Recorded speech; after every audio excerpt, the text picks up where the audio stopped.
क्या आपको पता है गणेश जी के पहले मनुष्य का ही सर था, तो फिर उनकी धड़ पर हाथी का सर कैसे आया? क्योंकि हम तो गणेश जी को हाथी के सर के रूप में ही देखते हैं। चलिए बताता हूँ। एक बार माता पार्वती जी स्नान करने जाती है, तो वहाँ पर वो अपनी उपटन और हल्दी चंदन से एक बालक का निर्माण करती है और उसमें प्राण डालकर उसे जीवित कर देती है।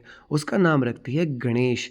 और माता पार्वती कहती है, हे पुत्र गणेश, जब तक मैं स्नान करके नहीं आ जाती हूँ, तुम भीतर किसी को मत आने देना।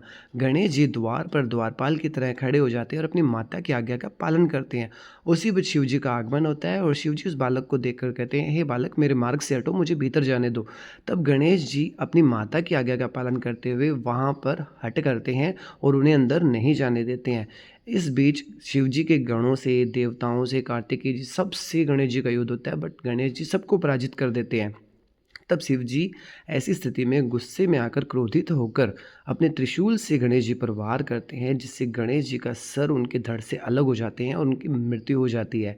जब माता पार्वती जी आती है और उन्हें इस बात के बारे में पता चलता है, तो वो बहुत विलाप करती है।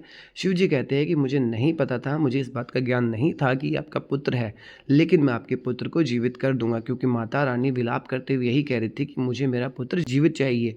तब शिव जी अपने गणों से कहते हैं कि जाओ गणों, उत्तर दिशा की तरफ सर्वप्रथम जो जीव आपको उत्तर की दिशा की तरफ देखता हुआ सोया हुआ मिले, उस जीव के सर को लेके आओ।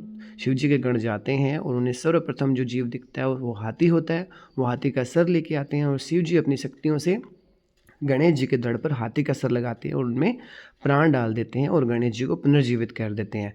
तब शिव जी कहते हैं कि आज से ये मेरे भी पुत्र गणेश होंगे और इन्हें जब भी पूजा अर्चना या देवों को याद किया जाएगा, तो सर्वप्रथम जो पूजा होगी वो गणेश जी की ही होगी और ये मेरे गणों के अधिपति होंगे।